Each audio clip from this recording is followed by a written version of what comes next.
네, 오늘은 로마서 12장 첫 번째 시간입니다. 우리가 거룩한 산 제사를 드리라고 하셨는데, 거룩한 산 제사는 어떻게 드려야 하는지, 어떤 것이 거룩한 산 제사를 드리는 것인지, 그거에 대해서 오늘 좀 알아보도록 하겠습니다. 로마서의 구조입니다. 로마서는 1장에서 5장까지는 칭의를 이야기를 하고 있습니다. 그래서 거듭남에 대한 것을 바울 형제가 이야기하고 있고요. 6장에서 8장은 침례와 성화에 대해서 지금 이야기를 하고 있습니다. 그래서 로마서 6장 2절에는 무릇 그리스도 예수와 합하여 침례를 받은 우리는 그의 죽으심과 합하여 침례 받은 줄을 알지 못하느뇨, 이렇게 나오고요. 7장에서는 거듭난 사람들이 자꾸 죄와 싸우는 모습을 바울 형제가 그리고 있고요. 8장에서는 온전히 그리스도 예수 안에 있는 자에겐 결코 정죄함이 없다라는 것을 풀어주고 있습니다.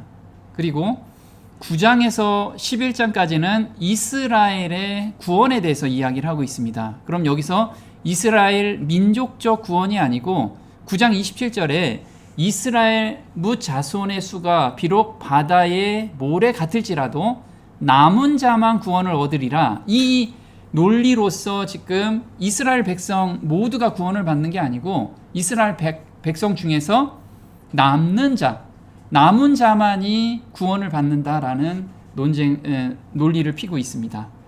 자, 그리고 로마서 12장에서 16장은 이제 거듭난 사람들이 어떻게 삶을 살 거냐, 이거에 대한 실질적인 내용을 기록한 내용입니다. 그래서 저희가 12장에서 16장까지가 우리의 삶 속에서 실질적으로 적용하는 그런 내용들이에요.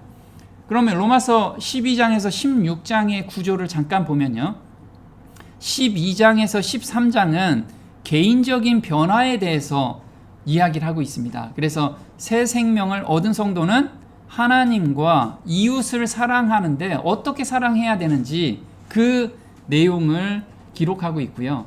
14장 1절부터 15장 13절까지는 공동체 연합에 대해서 이야기를 하고 있습니다. 저희가 개인이 삶 속에서 변화가 있었으면 이제 교회 안에서 또는 자기가 사회생활에서는 어떻게 해야 되는지를 정확하게 이야기를 하고 있고요. 그래서 형제라고 하는 사람들과 함께 작은 문제들이 있어요. 그거를 다투지 말라, 비판하지 말라라고 이야기를 하고 있습니다. 그리고 15장 14절부터 16장까지는 이제 바울 형제가 마지막 사역에 대한 계획을 이야기를 하고 기도를 요청하는 이런 내용으로 구성이 되어 있습니다. 그래서 12장 13장에서는 개인적인 변화를 삶 속에서 어떻게 경험을 할 건지, 어떻게 개혁을 할 건지를 기록해 놓고 있습니다. 우리는 이 부분에 대해서 이제 공부해 보려고 합니다. 12장 1절에 거룩한 산 제사는 몸만 드리는 것인가, 영혼, 몸 모두를 드리는 것인가, 이거에 대해서 좀 바울 형제가 어떤 의도로 썼는지 보겠습니다. 그러므로 형제들아, 내가 하나님의 모든 자비하심으로 너희를 권하노니 너희 몸을 하나님이 기뻐하시는 거룩한 산 제사로 드리라. 이는 너희의 드릴 영적 예배니라. 네, 우리가 굉장히 많이 들은 구절입니다. 로마서 12장 1절은 많이 듣고 있죠. 그래서 너희 몸이라는 걸 바울 형제가 이야기한 것은 몸을 바울 형제는 이렇게 이야기를 하고 있어요. 데살로니가 전서 5장 23절에 평강의 하나님이 친히 너희로 온전히 거룩하게 하시고 또 너희 온 영과 혼과 몸이, 그래서 바울 형제가 몸이라고 얘기했을 때는 영혼, 몸 전체를 의미하고 있는 겁니다. 그래서 산 제사로 드리는 것은 영혼, 육 모든 것을 드려라, 이걸 지금 바울 형제가 이야기를 하고 있는 거죠. 한번 보겠습니다. 수많은 사람들이 하나님께서 주신 놀라운 몸에 대해서 거의 모르며 몸 관리에 대해서 무지한 상태에 있다. 그들이 이 주제에 있어서 바른 입장을 취한다면 많은 유익을 얻을 것이다. 그들은 자신들의 삶과 가정에서 생명의 법칙들을 순종하고 바른 원칙들을 실천하며 건강하게 살아야 한다. 그리하면 그들은 이 주제에 관하여 바른 지식을 전달할 수 있으며 백성들을 보다 더 고차원적인 개혁 사업으로 인도할 수 있을 것이다.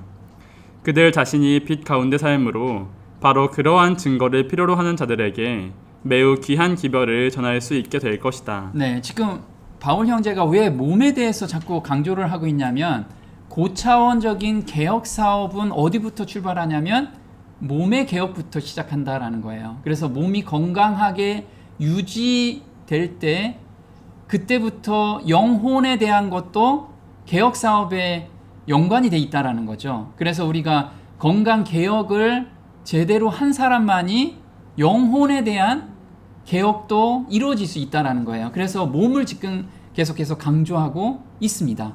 또 보겠습니다. 목회하는 형제들 중 어떤 이들이 왜 건강개혁에 관심을 두지 않는가? 왜냐하면 모든 일에 있어서 절제라는 교훈이 그들의 자아 방종의 생활에 대립되기 때문이다. 아주 많은 이들이 건강개혁의 실제적 감화를 통하여 신체적, 정신적, 도덕적 타락에서 구원받게 될 것을 알려주셨다. 복음은 참된 건강개혁의 원칙과 결부되어야 한다.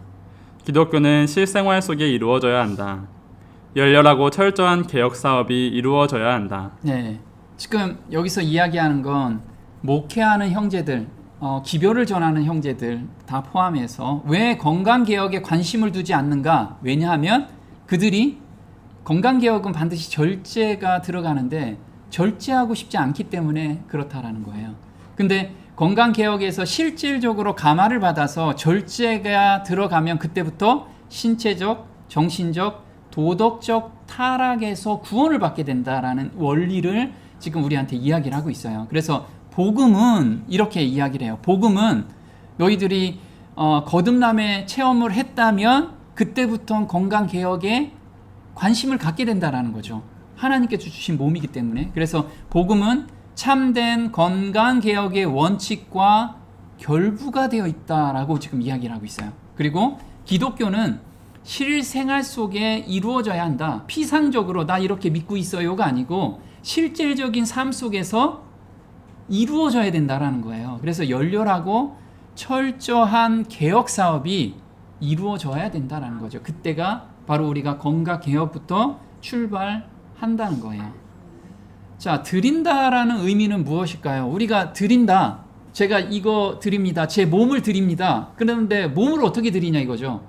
여기서 바울 형제가 드리다라고 이야기한 것은 참된 성화란 몸, 혼, 영, 즉 전인격을 드리는 것이며 원래 하나님의 형상대로 창조된 인간에게 그 형상이 완전히 회복될 때까지 신체적, 정신적 및 영적 능력이 조화롭게 발달되는 것을 드린다라고 하는 거예요.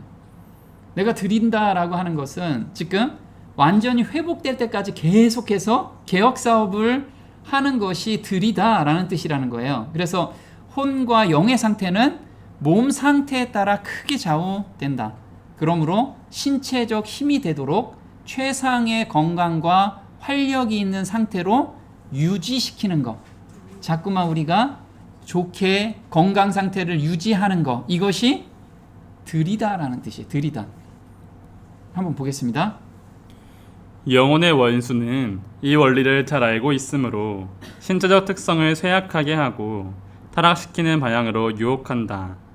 그리스도인은 그의 육적 본성의 성향을 더 높은 힘의 지배 아래 두어야 하며 이것들은 차례차례 하나님의 지배에 굴복해야 한다. 하나님의 은혜로 성화된 이성이 생애를 지배해야 한다. 네. 그래서 영혼의 원수는 이것을 너무나 잘 알기 때문에 야, 그 정도 하면 안 돼. 그 정도 하면 돼. 이 정도로 우리를 계속 설득하는 거예요. 그런데 사실 하나님께서는 우리가 완전한 회복을, 영혼 육이 완전한 회복을 원하시고 거기까지 바라고 계세요. 그래서 우리가 그 목표 지점을 놓고 오늘을 살게 된다면 하나님께서 거기까지 우리를 인도해 가신다라는 거죠. 그게 믿음이라는 거예요. 자, 그리고 산 제사는 그럼 어떻게 드리는 것인가? 우리가 살아있는 제사를 드리라고 하는데 산 제사라는 것은 로마서 6장 11절에 이렇게 나옵니다. 이와 같이 너희도 너희 자신을 죄에 대하여는 죽은 자요 그리스도 예수 안에서 하나님을 대하여는 산 자로 여길지어다. 그러므로 너희는 죄로 너희 죽을 몸에 왕노릇하지 못하게 하여 몸의 사욕을 순종치 말고, 또한 너희 지체를 불의의 병기로 죄에게 드리지 말고, 오직 너희 자신을 죽은 자 가운데서 다시 산 자같이 하나님께 드리며 너희 지체를 의의 병기로 하나님께 드리라. 네, 여기서 산제사를 드리라는 명확한 정의가 내려져 있어요. 그건 뭐냐면 죄로 너희 죽을 몸에 왕노릇하지 못하게 하여 몸의 사욕을 순종치 말고. 그래서 나의 죄로 기울어지는 품성에서 올라오는 그 죄된 품성들 많이 있죠. 그것에 순종하지 않고 하나님의 품성에 순종하는 것이 바로 산제사를 드리고 있는 행위라는 거예요. 네, 우리는 매 순간 산제사를 드릴 수가 있죠. 지금 드리고 있고 헌신으로 계속해서 산제사를 드리라는 거예요. 자, 몸의 사욕을 순종치 말고라는 것은 어떤 뜻인지 한번 보겠습니다. 거듭났다고 해도 우리는 여전히 우리의 죽을 몸 속에 있으며 이 세상의 욕망과 갈망을 가지고 있다. 죄는 여전히 하나의 권세이다. 만일 우리가 허용한다면 죄는 여전히 우리를 지배할 것이다. 성령으로 거듭남이 육신의 세속적인 욕망들을 근절해 주지는 않는다. 네, 우리가 이런 착각을 좀 하죠. 내가 거듭났으면 이제 죄된 성품도 안 올라오고 욱하는 성격도 안 올라올 거야. 그런데 사실 그게 아니라는 거예요. 우린 여전히 극복해야 될 죄로 기울어지는 품성은 계속 존재하고 있다라는 거예요. 근데 어떤 은혜를 주셨냐면 이렇습니다. 그러나 그 경험은 우리를 죄의 지배를 꾀하는 일을 성공적으로 정하게 해주는 더 높은 권세와 접촉할 수 있는 곳에 있도록 한다. 하지만 계속해서 우리의 충성을 죄에 바칠 것인가, 그리스도에게 바칠 것인가 하는 문제는 우리의 결정에 달려 있다. 이런 까닭에 우리는 매일 새로운 회심을 경험해야만 한다. 네, 그래서 우리가 경험적으로 알죠. 죄의 지배를 꾀하는 일을 성공적으로 저항하게 하는 더 높은 권세와 접촉할 수 있는 곳으로 우리를 인도하고 그곳에 놓는다라는 거예요. 그래서 우리는 죄된 품성에서 하나님 저 여기에서 벗어나고 싶어요. 그렇게 기도하고 하나님께서 그걸 해주신다라는 걸 믿고 한 발을 떼면 거기에 죄에 끌려갈 이유가 전혀 없다라는 거예요. 그 능력을 우리한테 주셨다라는 거예요. 그래서 이것은 우리의 결정에 달려 있다라고 이야기를 하죠. 그런 까닭에 우리는 매일 새로운 회심을 경험해야 된다는 거예요. 그게 매일 새로운 회심이라는 거예요. 내가 한번 거듭났다고 해서 이제 모든 것이 끝났다가 아니고 거기부터 우리는 계속해서 새로운 회심으로 들어가는 거예요. 들어가는 거. 자, 받으시는 예배는 그럼 무엇일까요? 창세기 4장 4절에 예배를 드린 종류가 있습니다. 아벨은 자기도 양의 첫 새끼와 그 기름으로 드렸더니 여호와께서 아벨과 그 제물은 연락하셨으나 가인과 그 제물은 연락하지 아니하신지라. 가인이 심히 분하여 안색이 변하니. 여기서 보면 우리가 아벨과 그 제물은 연락하셨대요. 여기 보면 그 제물만 연락된 것이 아니고 아벨도 드렸어요. 그리고 가인과 그 제물은 연락지 아니하셨어요. 왜 그럴까요? 한번 보겠습니다. 아벨은 죽은 제물, 즉 어린 양의 희생과 산 제물, 자기 자신을 드렸으나 가인은 희생 제물의 죽음이 없었다. 죄에 대해 죽는 개념이 빠져 있었다. 죽임당한 희생 제물을 통하여 자신의 죄로 인해 대속 제물이신 그리스도의 희생을 바라보도록 하였으나 가인은 대속이 없이 자기 수고의 열매로 하나님께 헌물을 드렸고 그것은 간합될 수 없었다. 대속이 없는 도덕적인 자기의로는 간합될 수 없다. 네, 여기서 영적 예배라는 것은 예수님의 피가 없이는 간합될 수가 없다라는 거예요. 그래서 내가 내 의지로 이거 참아야 되지 하면서 참는 거, 이건 받으실 수가 없다라는 거예요. 반드시 예수님께 의지하고 예수님의 마음을 받았을 때만이 예수님께서 받으시는 예배라는 거죠. 그래서 우리가 모든 것에서 예수님께 온전히 의지하는 가운데 걸어가지 않는 것은 영적 예배로 하나님께서 받아주실 수가 없다라는 거예요. 자, 영적 예배를 드리기 위해서는 마음이 먼저 변화가 되어야 한다라는 것이 로마서 12장 2절이에요. 너희는 이 세대를 본받지 말고 오직 마음을 새롭게 함으로 변화를 받아 하나님의 선하시고 기뻐하시고 온전하신 뜻이 무엇인지 분별하도록 하라. 그래서 오직 마음이 새롭게 돼야지만 하나님의 뜻을 온전히 분별할 수 있대요. 그래서 마음이 새롭게 변한다라는 건 뭐냐면 성경을 깨닫고 마음에 나 이제 변화해야지 하고 작심하는 것이냐, 용서함의 경험을 통하여 본성이 변화되는 것이냐, 이걸 우리가 좀 질문을 해봐야 된다는 거예요. 오직 마음을 새롭게 한다는 건 마음의 변화를 의미한다는 거죠. 새 마음을 받는 경험을 이야기를 하고 있습니다.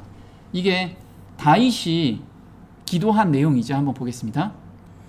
하나님이여 내 속에 정한 마음을 창조하시고 내 안에 정직한 영을 새롭게 하소서 하고 기도했을 때 용서의 참 뜻을 깨달았다. 그는 다시 동이 서에서 먼 것 같이 우리 죄가를 우리에게서 멀리 옮기셨으며 라고 말한다. 네, 지금 다윗이 고백한 거예요. 우리아의 아내를 범하고 나서 자기는 용서를 빌었죠. 용서를 빌었는데 마음의 평안함이 없었어요. 그리고 새로운 여인을, 이쁜 여인을 보면 다시 자기는 똑같은 환경이 주어지면 또 범할 수 있다라고 자기는 솔직히 하나님께 고합니다.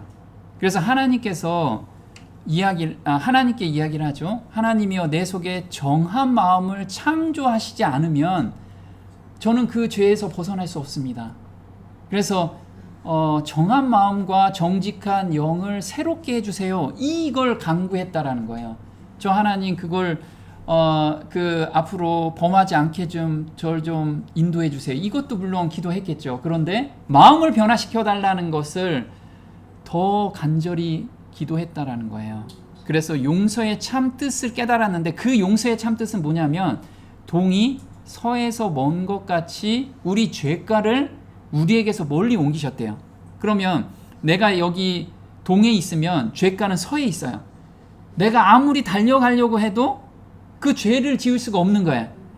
그렇게 마음을 바꿔주시는 것이 용서라는 거예요. 그걸 다윗은 경험했다라는 거죠. 한번 보겠습니다.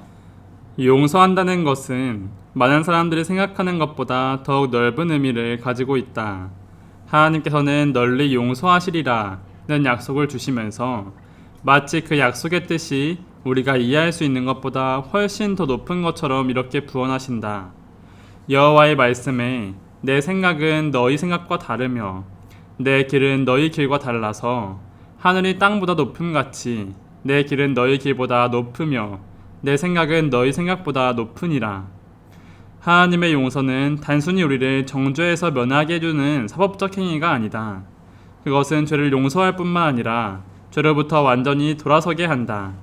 마음을 변화시키는 것은 구원하는 사랑의 표현이다. 네, 그래서 하나님의 용서는 우리가 단순하게 누구를 죄를 용서해 줄게요, 용서해 줄게요 라고 얘기했는데 돌았으면 또 생각이 나고 또 용서 받았어요 하는데도 또 생각나는 그런 차원의 용서가 아니다. 하나님의 용서는 거기에서 완전히 자유함을 주는 용서다. 그래서 죄로부터 완전히 돌아서게 하는 건데 이게 마음의 변화를 시켜주는 거다. 이걸 우리한테 경험하게 하기 위해서 지금 계속해서 쓰고 계시는 거예요. 바울 형제는 이걸 경험하고 나서 하나님이 주신 이 용서가 예수님이 십자가에서 못 박히신 그것이 우리한테 이 용서의 경험을 경험하게 하기 위함이라는 것을 보고 계속해서 편지를 쓰고 있죠. 각 사람은 자신의 분수를 알고 일을 맡아야 한다. 어떻게 알 수 있는가? 우리 분수에 맞게 살라고 하잖아요. 근데 바울 형제는 그 서신서에 계속해서 분수에 맞는 행동을 하라고 이야기를 하고 있어요. 3절에 내게 주신 은혜로 말미암아 너희 중 각 사람에게 말하노니 마땅히 생각할 그 이상의 생각을 품지 말고 오직 하나님께서 각 사람에게 나눠주신 믿음의 분량대로 지혜롭게 생각하라. 여기서 마땅히 생각할 그 이상의 생각을 품지 말라는 것이 바로 분수에 맞는 그런 행동을 하라는 거예요. 한번 보겠습니다. 하나님께서 아직 그대에게 중한 책임을 맡기시지 않은 이상 독자적인 자신의 판단으로 자기 분수에 맞지 않는 책임을 지지 말라. 그대는 항상 깨어서 겸손한 정신을 배양하며 기도에 열심하여야 한다. 하나님과 가까이 지낼수록 자기의 연약함과 위태함을 더욱 분명히 알게 된다. 네, 지금 그러면 나는 어느 정도 분수일까요? 각자 한번 생각해 보시죠. 내 분수는 어느 정도일까? 근데 하나님께서는 그 기준도 우리한테 말씀해 주셨겠죠. 그 기준을 우리가 좀 봐야 돼요. 보겠습니다. 하나님의 율법을 바르게 알고 그리스도의 구속 사업을 분명히 깨달으면 그대 자신을 알고 또 그리스도인의 품성을 완성하는 일에 무엇이 부족한지를 알게 될 것이다. 자기의 행위와 생애를 인간의 척도로서 비교하거나 측정할 것이 아니오 성경에 나타난 의무의 기준으로 측정하여야 할 것이다. 네, 자기 분수를 아는 방법이에요. 첫 번째는 하나님의 율법을 바르게 알고, 하나님 율법이 뭐죠? 네, 하나님을 사랑하고 그리고 내 이웃을 내 몸과 같이 사랑하라. 그럼 나는 지금 이웃을 몸과 같이 사랑하느냐? 그 마음이 생기지 않으면 나는 분수가 높지 않은 거죠. 그 마음이 생기면 분수가 높은 거예요. 자, 기준은 어디냐면 예수님의 품성이 기준이 돼야 된다는 거죠. 그런데 두 번째 뭘 깨달아야 되냐면 구속 사업을 분명히 깨달으면, 그래서 율법을 바르게 알고 구속 사업을 분명히 깨달으면 자기 분수를, 자기 위치를 알 수 있다라는 거예요. 근데 성경에 나타난 의무의 기준, 요 기준에 맞춰서 자기의 키를 잴 수 있죠. 우리가 키를 재면 자가 있듯이 요 기준은 어떤 기준인지 그 기준을 알아야지만 자기 분수를 알 수 있을 거라는 거예요. 한번 보겠습니다. 우리는 타인에 대한 우리의 의무의 기준을 우리에 대한 그들의 의무라고 생각하는 것에서 찾는다. 다른 사람들과 교제할 때는 그들의 처지에 서도록 하라. 그들의 감정과 그들의 고충과 그들의 실망과 그들의 기쁨과 그들의 슬픔에 들어가라. 자신을 그들과 동일시하라. 그리고 그들과 처지가 바뀌었을 때 그들에게 대접을 받고자 하는 그대로 그들에게 행하라. 이것이 성실의 진정한 법칙이다. 이것은 또 내 이웃을 내 몸과 같이 사랑하라는 율법의 또 다른 표현이기도 하다. 그리고 이것은 선지자들의 교훈의 요지이다. 이것은 하늘의 원칙이므로 하늘의 거룩한 교제에 합당한 모든 사람에게서 개발될 것이다. 네, 지금 이게 하늘의 원칙인데 이게 기준의 자예요. 내가 어느 정도 분수가 있는지를 보여주는 건데, 우리가 교회 생활을 하거나 다른 구도자를 만났을 때 마찬가지라는 거죠. 나는 이해가 안 되는데 내 논리대로만 계속, 그리고 내 기준대로 그 사람을 계속 판단해요. 그럼 내 분수는 이 분수에 맞지 않은 거예요. 여기서 지금 이야기하는 건 뭐냐면 그 사람의 처지에 맞춰서 나도 거기에 공감이 되고 거기에 맞춰서 내가 같이 아파주고 이렇게 된다라고 하면 하늘이 주는 원칙에 내가 지금 닮아가고 있다라는 표현이라는 거예요. 그게. 그런데 내가 억지로 그 사람 알려고 하다고 보면 그게 잘 안 되잖아요. 그게 마음이 변화되고 그런 경험 가운데 있을 때 상대방의 경험을 이해가 되는 거죠. 그래서 우리가 누구를 보았을 때 자꾸만 정죄하는 눈이 보여진다면 이 원칙하고는 완전히 다른 거예요. 그래서 우리가 이 잣대를 보고 나도 어느 정도 내 분수에 와 있는지를 보았으면 좋겠습니다. 자, 각 사람에게는 믿음의 분량이 있다. 믿음의 분량은 차이가 있을까요? 지금 3절에 보면 믿음의 분량대로 지혜롭게 생각하래요. 그럼 믿음이 다들 다른가요? 이 사람 다르고 저 사람 다르고.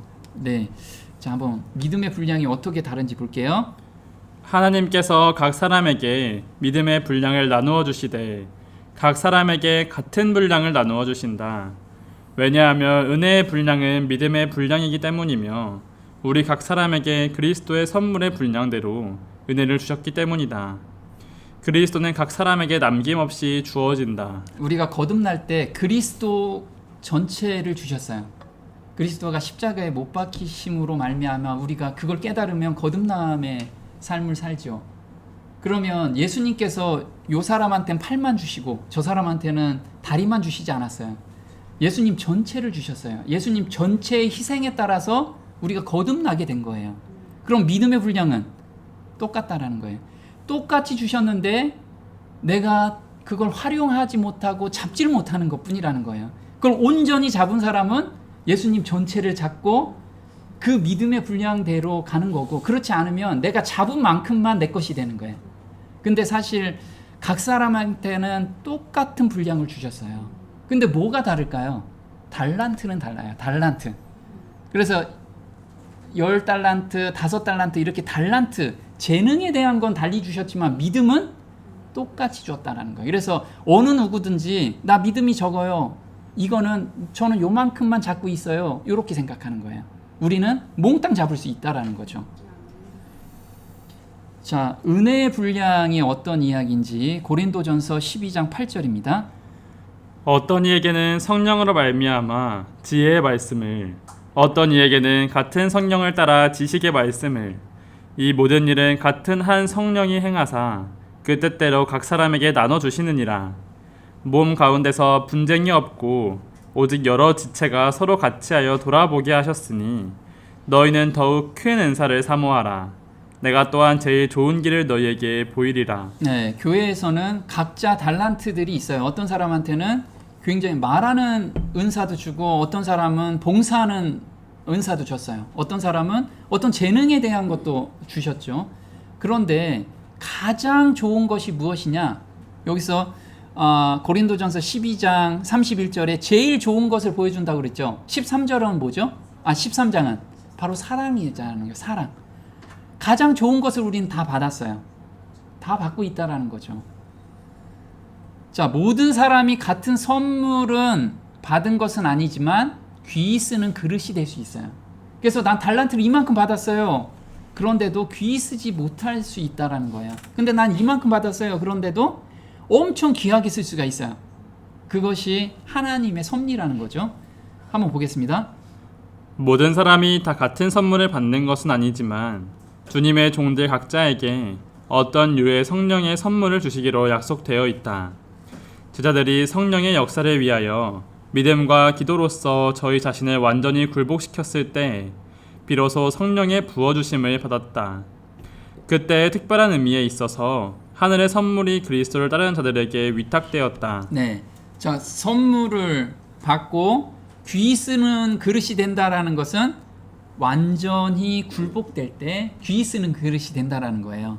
그래서 디모데후서 2장 20절에 큰 집에는 금과 은의 그릇이 있을 뿐 아니요 나무와 질그릇도 있어 귀 쓰는 것도 있고 천이 쓰는 것도 있나니 그러므로 누구든지 이런 것에서 자기를 깨끗하게 하면 귀 쓰는 그릇이 되어 거룩하고 주인의 쓰임에 합당하며 모든 선한 일에 예비함이 되리라.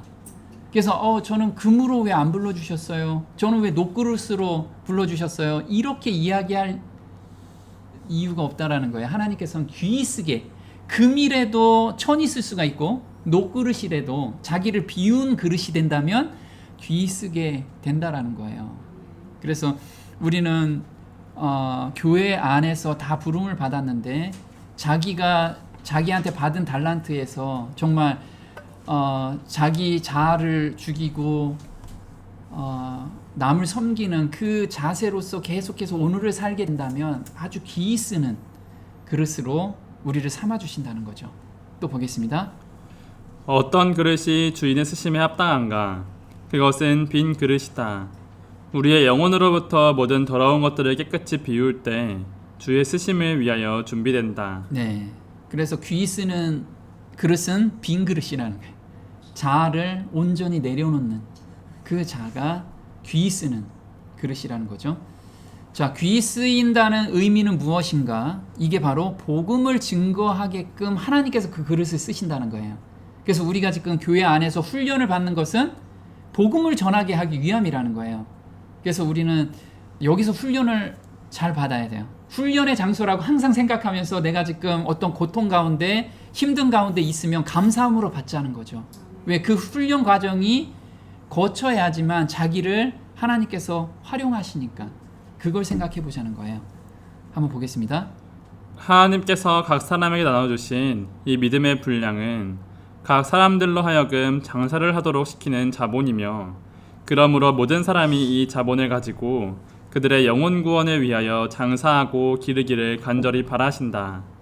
이 자본은 이용할 때에 언제나 감소할 위험은 절대로 없다. 이것은 사용하는 만큼 늘어날 뿐이며 굉장히 잘 자라날 것이다. 그리고 그것이 자라나는 만큼 분명히 주님의 의와 평화와 기쁨이 주어지며 영혼의 완전한 구원을 보장한다. 네. 그래서 우리한테 장사하도록 주신 것은, 지금 훈련시키는 것은 이렇게 영혼 구원을 위한 것이라는 거 우리 항상 생각하며 삶을 살았으면 좋겠습니다. 자, 심판 때 행한 대로 갚으신대요. 행한 대로 갚으신대요. 어떤 행동인가? 나는 어떤 행동을 해야지만 심판 때 착하고 충성된 종이다 라고 이야기를 들을 수 있을까요? 그것을 4절하고 5절에 말씀을 하시는데, 우리가 한 몸에 많은 지체를 가졌으나 모든 지체가 같은 직분을 가진 것이 아니니 이와 같이 우리 많은 사람이 그리스도 안에서 한 몸이 되어 서로 지체가 되었느니라. 자, 여기는 교회를 지금 의미하고 있죠. 우리 교회를 이렇게 불렀어요. 교회 안으로 불렀을 때 같은 직분이라는 내용이에요. 자, 직분이라는 뜻이 어떤 거냐면 원어로 프락시스라고 하는데요, 행동, 활동, 기능이라고 해요. 그럼 내가 교회 안에서 활동하는 것을 가지고 심판하신다라는 거예요. 그게 행함이라는 거죠. 좁은 의미에서 이야기를 하고 있는 거예요. 마태복음 16장 27절에 이 프락시스를 어떻게 썼냐면, 인자가 아버지의 영광으로 그 천사들과 함께 오리니 그때 각 사람의 행한 대로 갚으리라. 이 행한 대로가 직분이라는 뜻이에요. 그래서 교회에서 먼저 우리가 하나님께 보이는 바 형제를 사랑하지 않는데 어떻게 보이지 않는 바 하나님을 사랑할 수 있냐 이거죠.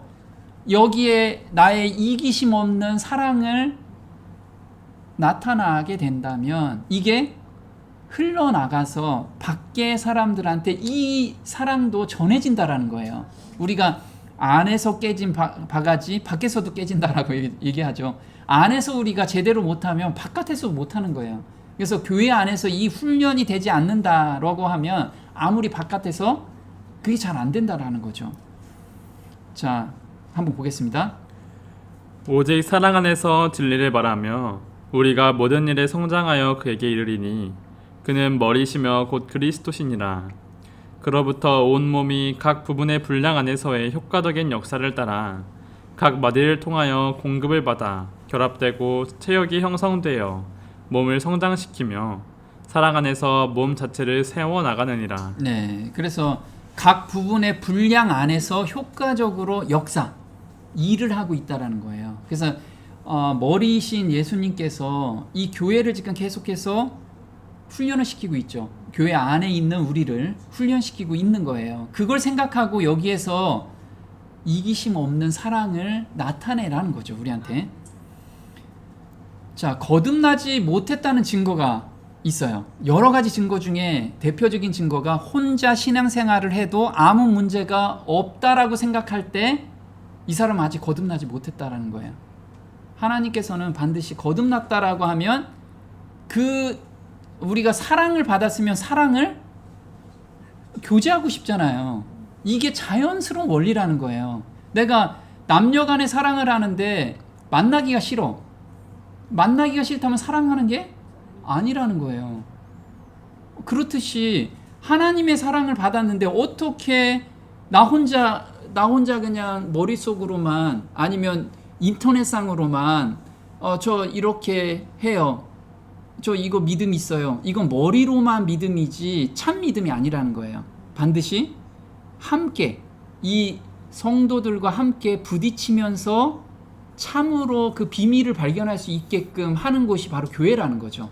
마태복음 7장 16절에 그의 열매로 그들을 알지니, 그래서 저는 혼자서 신앙생활하는 게 훨씬 편해요. 그런 사람들이 되게 많아요. 그래서 인터넷상에서 그냥 예배 드리고 교회 가면 괜히 북적거리고 나 마음 터놓으면 괜히 이상한 소리 듣고 해서 난 싫어요. 이런 거는 하나님께서 거기서 훈련의 장소로 마련해 준 건데 그걸 나는 싫어요라고 지금 억지로 자기가 드러내는 거예요. 자기 아직 거듭나지 못했어요. 그걸 빗대서 이야기하는 거예요. 그게 그의 열매로 그를 안다라고 이야기를 하고 있는 거죠. 그래서 요한 1서 3장 14절에 우리가 형제를 사랑함으로 사망에서 옮겨 생명으로 들어간 줄 알거니와 사랑치 아니하는 자는 사망에 그냥 거하고 있는 거예요. 거듭나지 못했다라는 거죠. 거듭났다라고 하면 생명 안에 내가 지금 활동을 하고 있어야 된다라는 거예요. 자, 요한 1서 4장 20절에 또 이렇게 이야기를 하고 있죠. 누구든지 하나님을 사랑하노라 하고 그 형제를 미워하면 이는 거짓말하는 자니 보는 바 그 형제를 사랑치 아니하는 자가 보지 못하는 바 하나님을 사랑할 수 없느니라. 네, 그래서 우리가 저 예수님 사랑해요. 보이지 않는 예수님을 사랑한다라고 이야기는 해요. 말로만 하는 거죠, 그게. 보이는 바 형제를 사랑하지 못하는데 어떻게 안 보이는 추상적인 예수님만 사랑하고 있는 거예요. 머리로만 믿음이 있다라는 거죠. 우리가 거듭난 자의 증거는 사도행전 2장 44절에 명확하게 써 있어요. 한번 보겠습니다. 믿는 사람이 다 함께 있어 모든 물건을 서로 통용하고 날마다 마음을 같이하여 성전에 모이기를 힘쓰고 집에서 떡을 떼며 기쁨과 순전한 마음으로 음식을 먹고 하나님을 찬미하며 또 온 백성에게 칭송을 받으니 주께서 구원받는 사람을 날마다 더하게 하시니라. 네, 여기서 보면 믿는 사람이 다 함께 있어 날마다 마음을 같이하여 성전에 모이기를 힘쓴대요. 서로 교제하고 싶어서 그게 사랑의 마음을 받은 사람의 자연스러운 행동이라는 거예요. 그래서 온 백성에게 칭송을 받고 구원받는 사람을 날마다 더해 주신다. 그래서 교회에서 교제가 이루어지고 정말 거기서 사랑이 표현이 되면 구원받는 사람은 자연스럽게 늘려주시는 게 하나님의 섭리라는 거죠. 자, 교회에서 활동할 때 각 사람은 비밀의 경륜이 해석이 되고 경험하게 된다. 그래서 이게 경험하게 되는 곳이 바로 교회 안이라는 거예요. 근데 교회 안에서 활동하지 안 하게 된다면 머리로는 깨달을 수 있어요. 머리만 커지는 거죠. 지금 그 얘기를 하고 있는 겁니다. 에베소서 3장 9절에 이렇게 나오죠. 영원부터 만물을 창조하신 하나님 속에 감추었던 비밀의 경륜이 어떠한 것을 드러내게 하려 하심이라. 이는 이제 교회로 말미암아 하늘에서 정사와 권세들에게 하나님의 각종 지혜를 알게 하려 하심이니 곧 영원부터 우리 주 그리스도 예수 안에서 예정하신 뜻대로 하신 것이라. 네, 하나님 속에 감추었던 비밀의 경륜, 이거를 누구한테 깨닫게 해주신대요? 이제 교회로 말미암아, 교회에서 활동할 때 이론적으로 알았던 것이 삶 속에서 깨달아지는 거예요. 경험적으로. 이것을 우리한테 깨닫게 하기 위해서 우리를 모아주셨다라는 거죠. 자, 어떤 비밀의 경륜일까요? 보겠습니다. 구속의 경륜에는 사람을 구하는 일보다 더 광범위하고 깊은 목적이 있었다. 그리스도께서는 이 일만을 위하여 세상에 오시지 않으셨다. 그분께서 오신 것은 단순히 이 작은 세계의 거민들이 하나님의 율법을 마땅히 생각해야 할 때로 생각하게 하는 것뿐만이 아니라 온 우주 앞에 하나님의 품성을 옹호하시기 위해서였다. 네, 지금 그래서 구속의 경륜 우리 많이 교제하고 있습니다. 우리가 마지막 주자라는 거. 그래서 한 사람의 구원에 거기 그렇게 좁은 범위 안에서의 목적이 아니라는 거예요. 이거는 우주 거민과 사단한테도 하나님의 계명은 온전하고 그런 사람들이 있다라는 것을 보여주기 위함이라는 거예요. 우리가 그 마지막 주자로 있다라는 거예요. 이걸 깨닫게 된다면 지금 여기에서 우리가 힘들고 어려움은 훈련의 장소라고 생각하고 갈 수 있다라는 거죠. 많은 사람들이 나는 품성은 변하지 않았고 이론만 변했다고 고백한다. 자, 나는 품성은 어디서 변해요? 이렇게 부딪히면서 변한다는 거예요. 교회 안에서 부딪히면서 변화되는 게 품성이라는 거예요. 그런데 나는 그냥 인터넷상에서만 설교 들어요. 이건 이론만 변했다고 고백하는 사람이라는 거예요. 이론만. 모두가 믿음을 통하여 승리자의 면류관을 얻을 수 있으나 많은 이들은 철저하게 불완전한 성질과 싸우기를 꺼려한다. 이게 싸우기를 꺼려하는 거예요. 나 거기 가면 말 많고 힘들어. 그래서 교회 가기 싫은 거야. 거기가 바로 불완전한 성질과 싸움을 하는 거라는 거예요. 그 장소가. 그들은 하나님께서 매우 불쾌히 여기시는 속성들을 버리지 않는다. 이 안에 있을 때 버리게 하심을 우리가 경험하게 된다는 거죠. 자, 교회 안에서 봉사할 때 늦은 비 받을 그릇으로 준비가 돼요. 이게 골로새서 1장 26절입니다. 이 비밀은 만세와 만대로부터 오므로 감추었던 것인데 이제는 그의 성도들에게 나타났고 이 비밀은 너희 안에 계신 그리스도시니 곧 영광의 소망이니라. 각 사람의 그리스도 안에서 완전한 자로 세우려 함이니. 네, 이 비밀인데 이 비밀은 무엇이냐면 그리스도 안에서 완전한 자로 세우려 함이래요. 자, 완전한 자, 우리가 늦은 비를 받으려면 완전해야 돼요. 그죠? 완전까지 가야 된다라는 거예요. 그래서 늦은 비 받을 상태까지 만들어 주신다라는 거죠. 자, 늦은 비는 교회에 내린다. 교회들이 살아서 일하는 교회들이 될 때 그들의 신실한 요구에 대한 응답으로 성령께서 주어진 바 될 것이다. 그때 하늘의 창문은 늦은 비의 소나기를 위해서 열려질 것이다. 개인한테 툭툭 내려지는 게 아니고 여기에서 그릇이 준비시키는 이 과정에서 내가 훈련 안에 들어가 있는 사람들한테 늦은 비가 내린다라는 거예요. 한번 보겠습니다. 그대는 현재의 의무를 아무렇게나 등한히 하면서 장차 큰 축복을 받을 것처럼 생각하거나 그대 자신의 노력이 없이 놀라운 신앙 부흥이 있을 것처럼 착각해서는 안 된다. 오늘날 그대는 그릇들을 정결하게 하여서 하늘의 이슬을 받을 준비를 하고 늦은 비를 받을 준비를 하여야 한다. 오늘날 우리가 해야 할 일은 우리의 심령을 그리스도께 굴복시키고 주님의 임재를 통하여 새롭게 됨을 입는 때 곧 성령의 침례를 받을 자격을 얻는 일이다. 네, 여기서 보면 현재의 의무를 아무렇게나 등한히 하면서 그래서 자기한테 주어진 자기가 지금 뭔가 해야 될 일이 분명히 보여져요. 그거를 등한히 하면서 장차 나는 늦은 비 받을 수 있어. 이렇게 착각하지 말라는 거예요. 우리 작은 일에 충성한 자들이 큰 일도 하나님께서 주어진다는 걸 항상 잊지 않아야 된다라는 거죠. 자, 늦은 비는 개인에게 내리느냐, 교회에 내리느냐. 사도행전 2장 1절 이른 비 내리는 것을 보면 우리가 알 수 있죠. 자, 이른 비는 베드로 형제 저기서 혼자 기도할 때 이른 비가 내리지 않았어요.